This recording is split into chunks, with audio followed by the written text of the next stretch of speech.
Bonjour, bienvenue. Dans cet épisode, j'ai envie de vous parler pendant un petit moment des astuces, des clés qui peuvent nous aider pour nous remettre d'une relation extra-conjugale. J'utilise pas le terme d'infidélité parce qu'en fait, en fonction de votre histoire et du cadre de votre relation qui a été posé ensemble, du contrat explicite et parfois implicite qui est non dit, une infidélité, elle peut être perçue comme une personne quand c'est émotionnel, quand il y a, si je puis dire, une tromperie émotionnelle, et pour d'autres personnes, c'est sexuel. Et en fait, la notion d'infidélité, elle n'est pas la même en fonction des personnes. Donc, dans cet épisode, moi, je vais plutôt vous parler d'une relation extra-conjugale quand vous aviez un contrat relationnel explicite ou implicite qui interdisait, entre guillemets, qui n'autorisait pas une relation avec une tierce personne parce que c'est perçu comme de la trahison et quelque chose qui est douloureux à vivre et qui n'était pas prévu et qui n'était pas en accord avec le statut de la relation. Et si vous êtes dans cette situation depuis quelques semaines, quelques mois, récemment, ou que vous l'avez vécu à l'époque, moi, ce que je vous invite à faire, c'est peut-être d'abord écouter, ensuite sentir l'émotionnel que ça génère pour vous, et puis peut-être de le réécouter en prenant des notes, des astuces qui peuvent vous aider. Alors, cette vision-là, il y a plusieurs visions et plusieurs prismes d'entrée dans ce genre de situation. Et en fait, dans cette vision-là, ce que je vous propose d'imaginer, c'est que la troisième personne de la relation, c'est la relation en elle-même. Cette relation, c'est l'espace sacré, c'est l'espace dans lequel vous avez envie d'y entrer tous les deux, toutes les deux, et l'espace que vous souhaitez aménager, que vous souhaitez faire fleurir, et l'espace dont vous voulez prendre soin en fait au fil du temps dans votre relation à deux, pour la faire grandir, fleurir et aller bien, tout simplement, pour aller vers une relation harmonieuse. Donc en fait, ce qui se passe, c'est que quand l'un ou l'autre des deux partenaires n'est pas bien dans cet espace, il y a de l'insécurité. Il y a de l'insécurité, il y a de l'eau dans le gaz, et puis ce joli jardin se transforme parfois en champ de mine. C'est-à-dire que je ne vais pas avoir forcément envie de quitter l'autre personne, mais j'ai envie de quitter cet espace ou de moins y être parce que cet espace est douloureux ou parce que cet espace m'insécurise. Ça peut être un manque de communication, un manque de connexion émotionnelle, un manque de temps de qualité passé ensemble. Ça peut être que l'un ou l'autre se sent pas désiré, pas considéré, pas valorisé, pas entendu. Et du coup, la personne, elle est en fait dans son système nerveux, dans la réactivité en permanence ou dans l'insécurité, et du coup elle va avoir envie de fuir cet espace. Ça ne veut pas dire qu'elle n'aime pas l'autre personne, ça veut dire que d'être au contact de cet autre pendant une période, c'est douloureux. Et du coup, une des premières astuces, c'est d'imaginer, pour la personne qui a été blessée et qui a été lésée, c'est d'imaginer que oui, vous êtes dans la douleur ou vous avez été dans la douleur, c'est une réalité, et il y a aussi une part de responsabilité de ce que moi j'ai mis dans l'espace pendant quelques mois, quelques années, qui a fait que l'autre quitte cet espace. C'est difficile à entendre, je sais, mais c'est important que quand on travaille pour restaurer une relation, la réparer après ce genre d'épisode, qui peut être très douloureux et très difficile à vivre, c'est très important que les deux partenaires puissent prendre leurs responsabilités chacune, et de ne pas mettre la faute sur l'un ou sur l'autre. Parce que souvent, on considère la personne blessée, celle qui a été trompée, qui a été victime en fait de cette infraction. Mais la personne qui a été victime, souvent, inconsciemment, elle a fait quelque chose dans la relation pour faire en sorte que l'autre ne s'y sente pas en sécurité. Ce qui se passe après une relation extra-conjugale, quand on a été mis au courant ou qu'on l'a découvert par divers biais, on a envie de courir pendant des mois après l'autre pour lui poser 1 milliard de questions en permanence. Parce qu'en fait, on a besoin d'être rassuré Et l'autre personne, elle culpabilise ou elle ne sait pas répondre à ces questions. Et ça peut créer une dynamique qui met encore plus d'insécurité entre vous. Alors, je reviendrai sur ce point. Ça ne veut pas dire que l'autre ne doit pas vous répondre, ok ? Qu'on se le dise. Mais il y a une manière d'aborder cette communication particulière. Parce qu'en fait, si vous cherchez des réponses et des réponses et des réponses du pourquoi tu as fait ça, qu'est-ce que tu as fait avec l'autre, qu'est-ce que l'autre a de plus que moi, vous gardez votre énergie qui met son attention sur ce que l'autre fait ou ne fait pas, mais pas sur ce que vous avez fait. Et du coup, ça redéséquilibre à nouveau la relation qui était déjà fragile. Parce que si la relation était plus solide, ça ne se serait pas passé. Ou alors, il y aurait eu un autre contrat entre vous qui, pourquoi pas, permettait ce genre de relation à l'extérieur. Mais ça, c'est un autre sujet. Et du coup, un des premiers points, c'est de pouvoir recommencer à être curieux et curieuse l'un de l'autre. Donc, du côté de la personne lésée, c'est de dire qu'est-ce que j'ai bien pu faire pour créer de l'insécurité dans notre relation. Et du coup, c'est difficile de mettre de côté sa blessure pour pouvoir explorer ça. Donc, dans cette première étape, ce que je vous propose, c'est de mettre de la patience, du temps, et peut-être de l'écrire. De l'écrire à l'autre et de dire, plutôt que de me dire ce que tu as été chercher ailleurs, est-ce que tu voudrais me dire pourquoi il n'y avait plus ça dans notre relation ? Comme ça, vous remettez l'énergie un tout petit bout plus au centre de votre relation en faisant ça.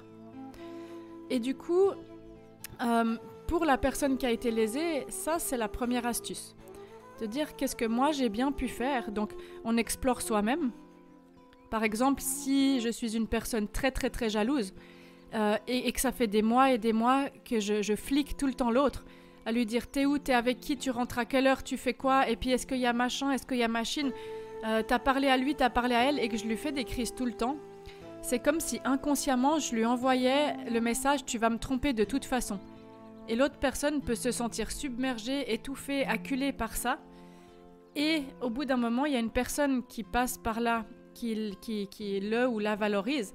Et du coup, c'est doux, c'est bon, ça fait du bien. Et pendant un petit instant, j'oublie l'insécurité de ma relation et c'est ça que je vais chercher ailleurs. Donc, de vous poser cette question, de dire qu'est-ce que moi j'ai bien pu faire, de lister ce que vous imaginez et ensuite, plutôt que d'acculer votre partenaire d'un milliard de questions pour vous resécuriser de la relation ou de contrôler ce qu'il ou elle fait, demandez-lui dans notre espace relationnel qu'est-ce que j'ai bien pu faire pour que tu ne te sentes pas bien dans cette relation avec moi. Je suis curieux, je suis curieuse. Écris-le-moi si tu veux ou on prend un temps de discussion. Voilà, ça c'est le premier point. Ensuite, l'autre astuce, c'est de faire un second travail pour la personne lésée, la personne qui a été trompée, en listant toute une liste de choses que vous acceptez de recevoir dans votre cœur comme tentative de réparation de la part de l'autre. Et là, je vous propose de commencer par des choses petites. Des choses petites, c'est d'être le plus spécifique possible. On appelle ça des demandes SMART. Spécifiques, mesurables, atteignables, réalisables et SMART et temporelles. Ça veut dire que vous listez une dizaine de petites choses qui sont réalisables au quotidien et qui font que vous allez pouvoir les recevoir dans votre cœur si l'autre essaye de venir réparer. Donc ça, vous ne lui donnez pas tout de suite. Vous attendez un petit moment, vous y allez par étapes. Ensuite, vous pouvez aussi imaginer, la troisième astuce, que votre partenaire ne sait probablement pas ce qui l'a poussé ailleurs. Parce qu'en fait, quand je vais dans une relation extra-conjugale, que ce soit émotionnelle, que ce soit sexuelle, que ce soit pour du partage ou juste pour parler, ou juste écrire des messages et flirter sans aller plus loin, je vais chercher quelque chose que je n'ai pas dans ma relation ou que je n'ai pas en apparence dans la relation. Et chez beaucoup de personnes qui font ça, en fait, elles peuvent passer des mois ou des années à ne pas réussir à communiquer, à affronter l'émotion de l'autre. Et du coup, du moment qu'il y a une personne qui passe à côté, qui leur apporte quelque chose de plus doux, qui les rend bien, qui leur redonne de la vitalité, c'est comme une soupape de décompression et elles se disent « Ah, ça fait du bien » et hop, elles y vont. Mais souvent, elles n'ont pas mis en lumière ce qu'elles allaient chercher ailleurs. C'est ce qu'on appelle en imago les fuites de la relation. Une fuite dans la relation, c'est quand je vais éviter de me connecter à l'autre parce qu'il y a de l'insécurité dans cet espace. Ça peut être des fuites par le sport, ça peut être des fuites par l'alcool, par le tabac, par beaucoup de choses. Ça peut être des fuites par beaucoup de choses et ça peut être des fuites par une autre personne. Ça peut aussi être des fuites par l'énergie que je mets au service des enfants pour ne pas me connecter à mon partenaire. Ça peut être des fuites par le téléphone, par écouter des podcasts à longueur de journée pour ne pas être en lien avec l'autre. Souvent, les fuites sont inconscientes. Donc ça, je vous invite à écouter le podcast sur les fuites dans la relation. Et du coup, l'autre personne ne sait pas, dans la plupart des cas, qu'est-ce qui l'a poussée à aller voir ailleurs. Et là, elle commence un travail de développement personnel, de connaître ses besoins, connaître ses envies, pour pouvoir ensuite les verbaliser. Alors quand la personne en est à ce point-là, et puis qu'elle se prend 1500 questions de la part de la personne trompée et qu'elle ne sait pas y répondre, ça remet de l'insécurité dans la relation et le cycle recommence. Donc je sais que ça paraît facile à dire, mais dites-vous que c'est un processus qui se fait par étapes. Donc l'astuce là, c'est de dire à l'autre, ok, prends ton temps. Moi, ce que je te propose, c'est qu'on aménage des moments pour en parler dans notre relation. Une fois ou deux par mois, on se boit un petit apéro, on se prend 1 heure, on se pose nos questions, on y répond. Et ce que je te propose, c'est d'aller explorer qu'est-ce qui a fait que tu ailles voir ailleurs. Et qu'est-ce qui fait, donc ça c'est la première astuce, c'est que l'autre personne, elle liste qu'est-ce qu'elle a identifié comme chose, en fait, comme gain qu'elle a eu dans cette relation extérieure, et de lui laisser le temps de le faire. Et de dire, ok, j'ai plein de questions, mais je vais te laisser le temps. Par contre, j'aimerais bien qu'on ne soit pas dans la fuite et qu'on se donne un rendez-vous pour échanger sur ces différents points. Ensuite, la personne qui a été voir ailleurs peut aussi lister de son côté qu'est-ce qui l'a insécurisé dans cette relation. D'accord ? Qu'elle liste tout ce qui fait qu'elle voulait quitter la relation, et ça remet de l'énergie, encore une fois, dans votre relation et pas sur ce qu'a apporté cette autre personne, cette tierce personne. Ensuite, ce qui remet de l'énergie entre vous, c'est de pouvoir vous donner des rendez-vous pour en parler qui sont définis ensemble. Comme ça, on fait déjà alliance et on fait déjà équipe là autour. L'étape d'après, c'est d'effectuer un réengagement dans la relation. Donc l'étape d'après, c'est pour la personne qui est lésée, c'est de se poser la question, est-ce que je pense qu'un jour je vais pouvoir lui pardonner ? Si vous ne vous sentez pas capable de pouvoir pardonner l'autre et que vous allez lui faire payer ça pour les 20 ans à venir, je vous le dis tout de suite, ça sert à rien de rester dans cette relation. Si vous ne vous sentez pas capable de reconstruire la confiance, ça ne sert à rien de rester dans cette relation. Parce que la confiance, c'est aussi une autoroute à double sens. Et si votre partenaire, après une relation extra-conjugale, a fait le choix de revenir réparer votre lien et met des actions en œuvre pour vous retrouver, il y a un moment donné, il faut le ou la laisser faire. Sinon, ça ne fonctionne pas. Donc c'est pour ça que le point de donner votre mode d'emploi et ce que vous acceptez comme tentative de réparation est très très important. Ensuite, l'autre personne, donc vous définissez des rendez-vous ensemble. Vous pouvez aussi vous écrire ces choses-là si c'est trop compliqué d'en discuter. Et le point d'après, c'est le réengagement. C'est de vous partager mutuellement une liste. Donc ça, vous pouvez réécouter le podcast après et écrire les différents points et les noter. Ensuite, c'est de réécrire une liste de vos besoins. Donc, ce dont j'ai besoin aujourd'hui, c'est... Et dans l'autre colonne à côté, vous écrivez le plus précisément possible comment. Donc, par exemple, j'ai besoin que tu m'embrasses plus souvent. Là, dans la colonne à droite, vous mettez quand je rentre le soir, j'aimerais un bisou. Quand je me lève le matin, j'aimerais un petit bisou.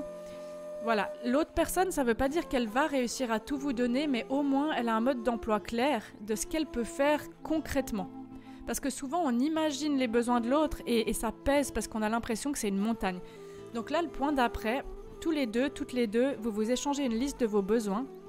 vous donnez un rendez-vous et la personne qui a lésé l'autre accepte de répondre à des questions spécifiques dans un temps imparti et fait amende honorable, c'est-à-dire qu'elle va s'excuser d'avoir blessé la relation et dans l'espace relationnel d'avoir mis de la trahison. J'entends beaucoup de personnes en thérapie qui viennent pour ce sujet-là et qui me disent « c'est la trahison, c'est le mensonge qui m'a fait plus mal que de l'acte en lui-même ». Donc, si on veut éviter la trahison, on est obligé de passer par la clé de voûte de la relation qui est une communication beaucoup plus consciente, une communication dans laquelle tous les deux et toutes les deux peuvent s'écouter correctement. Parce que si à chaque fois qu'il y en a un des deux qui essaye de s'exprimer, l'autre lui balance le tu qui tue, non mais t'as fait ci, ça remet de l'insécurité. Donc l'idée c'est de partager vos besoins mutuels, de prendre une petite semaine, de réfléchir à cette liste et ensuite de vous donner un rendez-vous et de vous expliquer mutuellement, point par point, de dire ça je peux te donner, ça, c'est facile pour moi, je me sens de m'impliquer, de me réengager dans la relation, par exemple pendant 1 mois, 2 mois, 3 mois, je vais essayer de te donner ça. Mais ce point-là, il est plus difficile, plus compliqué pour moi, ça me paraît pas réalisable parce que... Et c'est d'accueillir vos limites respectives. C'est pas parce que tous les deux, toutes les deux, vous avez des besoins que l'autre peut forcément y répondre tout de suite. Des fois, on a besoin d'un temps d'apprentissage. Donc la personne qui a trompé, elle prend la liste de besoins de l'autre. Elle accepte aussi les excuses de la personne trompée qui a réalisé qu'elle a aussi mis de l'eau dans le gaz dans cette relation et qui en prend la responsabilité et qui se réengage également à aller alimenter cette relation même si elle a été trompée.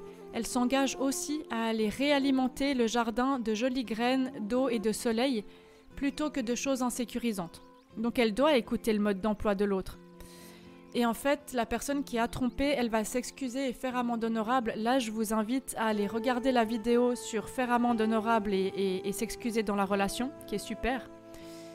Et ensuite, à partir de là, on se parle du nouveau rêve de la relation dans un réengagement symbolique. De quoi tu as besoin pour te sentir bien dans cette relation et toi en face, de quoi tu as besoin. Ensuite, tous les deux, toutes les deux, explique à l'autre, raconte à l'autre le nouveau beau rêve, la nouvelle vision qu'on a ensemble. Vous pouvez vous dire un beau rêve que j'ai avec toi, ce que je vais mettre en place pour y arriver.